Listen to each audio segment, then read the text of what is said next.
ان کو روشنیاں دینی ہیں، ہم نے ان کے لیے آگے بڑھنا ہے۔ آپ جب اپنے سراؤنڈنگ میں نظر پھیریں گے، جب دوسرے لوگوں کو دیکھیں گے کہ وہ سلو چل رہا ہے، وہ پلک بھی نہیں جھپک رہا، روتا زیادہ ہے، چھوٹی چھوٹی سی بات پہ آنکھ نم ہو جاتی ہے، آنکھ میں آنسو ٹپک پڑتے ہیں، اور عجیب سی کیفیت میں ہوتا ہے کہ اب کچھ ہوگا ہی نہیں، میں تو بے وقت ہوں، آپ سمجھ لیں کہ وہ ڈپریشن کا شکار ہے۔ آپ اس کا سہارا بنیں، اس کو کسی سائیکیٹرسٹ کے پاس لے کر جائیں، جو بھی جہاں بھی آپ رہتے ہیں، آپ کے قریب کا کوئی بھی سائیکیٹرسٹ ہو اس کے پاس لے کر جائیں، اس کو روشنیوں میں لے کر جائیں۔ ہم جب ڈپریشن کی ٹریٹمنٹ کرتے ہیں مختلف اینٹی ڈپریشن کے ذریعے، مختلف ادویات کے ذریعے، مختلف باتوں کے علاج کے ذریعے، مختلف سماجی علاج کے ذریعے، تو ہم سماجی علاج کے ٹائم ان کو روشنیوں میں لے کر جاتے ہیں، ان کے جو نا گھر میں تیز روشنی کرتے ہیں، برائٹ لائٹ تھراپی کرتے ہیں، اچھا ہیلدی اور موٹیویشنل میوزک سنواتے ہیں، ان کو نماز کی طرف راغب کرتے ہیں، ان کی ایکٹیویٹیز کو بڑھاتے ہیں، ان کو واک پہ بھیجتے ہیں، ان کو سماجی زندگی یعنی کہ سوشل لائف کی طرف لے کر آتے ہیں۔ اور ہم کہتے ہیں کہ اگر آپ اس قید خانے سے جو ایک حصار آپ نے، اندھیروں کا حصار، مایوسی کا حصار، اداسی کا حصار آپ نے جو بنایا ہے، اس شیل کو توڑیں گے، اس سے باہر نکلیں گے، وہ آپ اپنے ہمت سے نکلیں یا کوئی آپ کا دوست، کوئی آپ کا بہن، کوئی آپ کی بہن، کوئی آپ کا بھائی، کوئی والد، کوئی والدہ، کوئی گھر کا فرد آپ کو باہر لے کے نکل رہا ہے، تو آپ اس کو اسپیس دیں، آپ اس کے ہاں میں ہاں ملائیں۔ وہ پہلے روشنیوں کا راہی ہے، آپ اندھیروں کے راہی ہیں، آپ آؤ باہر نکلو۔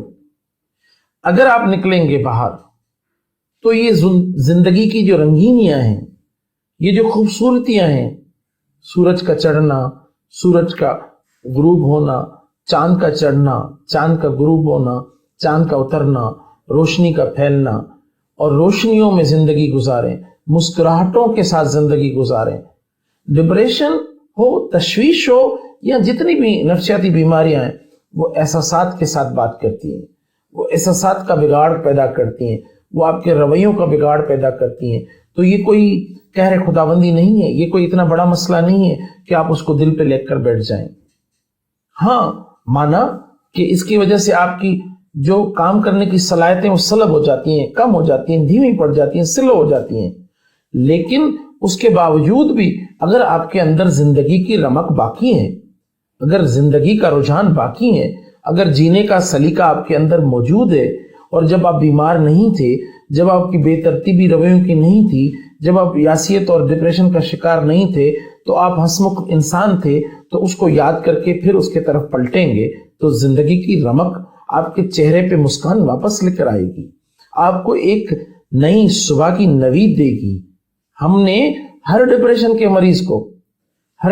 مریض کو ابھارنا ہے، اس کو لے کے چلنا ہے، اس کو ایک زندگی کی جو رمق اس کے اندر باقی ہے اس کو بڑھاوا دینا ہے، اس کو آگے چلانا ہے، تاکہ وہ اس موذی مرض سے باہر نکلے۔ یہ آپ کو زیادہ پوری دنیا میں جب 264 بلین لوگ اس سے مبتلا ہیں، تو آپ اندازہ کریں کہ گلوبل برڈن آف ڈیزیز جو ہے، انہوں نے کہا ہے کہ 2030 تک ڈپریشن، ڈسیبلٹی یعنی کہ مفلوجی یا اپاہجی کرنے والی بیماریوں کی لسٹ میں نمبر 1 پہ آ جائے گا۔ تو 2030 کتنا دور ہے؟ 10 سالوں کی تو بات ہے، 9 سالوں کی تو بات ہے۔ ایسے نہ ہو کہ آپ کے گھر میں سے کوئی ڈپریشن کا مریض ہو اور آپ کو پتہ بھی نہ چلے۔ تو یہ جو علامات میں نے بتائی ہیں، اداسی کی، یاست کی،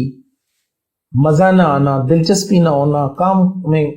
جو نا حصہ نہیں لینا، دھیان کا فقدان ہو جانا، چیزوں پہ توجہ نہ دینا، توجہ مرکوز نہ کرنا، تھکاوٹ محسوس کرنا، اپنے آپ کو بے وقت محسوس کرنا، اداس ہو جانا، رات کو نیند کا نہ آنا یا زیادہ نیند آئے، یعنی کہ وہ ایسی بے ترتیبی ہو کہ آپ روٹین میں جو کام کر رہے ہوتے ہیں، صبح اٹھنا، نماز پڑھنا، واک کرنا، ناشتہ کر کے آفس جانا اور پھر واپس آنا، بچوں کے ساتھ بیٹھنا، گپ شپ کرنا، ٹی وی دیکھنا، کتاب پڑھنا کوئی اچھے سے، تو وہ ترتیب آپ کی جب بگڑ جائے، آپ رات کو سو نہ پائیں یا آپ زیادہ سوئیں، تو اس وقت آپ سوچ لیں کہ ڈپریشن کہیں نہ کہیں آپ کے اندر پنپ رہا ہے۔ تو جن کے اندر ڈپریشن پنپ رہا ہے وہ قابل علاج ہیں، اور جو پہلے سے روشنیوں کے سفیر بنے ہوئے ہیں، جو روشنیاں بانٹتے ہیں، جو مسکراہٹیں بانٹتے ہیں، وہ آگے آئیں گے۔ تو جن کے اندر تھوڑی سی بھی زندگی کی رمق ہے ان کو واپس لائیں گے۔ تو دوستو، ان سب چیزوں کے لیے آپ ایم کے ہیلتھ ٹی وی کو سبسکرائب کریں اور بیل آئیکن کو دبائیں، تاکہ نیکسٹ ویڈیو جو ہماری ہوگی وہ آپ تک پہنچے بلا ناغہ اور بلا کسی دیر کے، اور آپ سماج سدھارنے کے کام میں ایک دوسرے کے ساتھ جٹ جائیں۔ تو یہ ڈپریشن کیا، دنیا کی کوئی بھی بڑی سی عادت ہوگی، کیونکہ ابھی جو کووڈ ہے اس نے بھی ہمیں ڈپریشن میں مبتلا کر دیا ہے۔ تو انشاءاللہ دوبارہ ایک نئے موضوع کے ساتھ آپ لوگوں کے ساتھ حاضر ہوں گے۔ تب تک آپ مجھے اجازت دیں۔ اللہ حافظ۔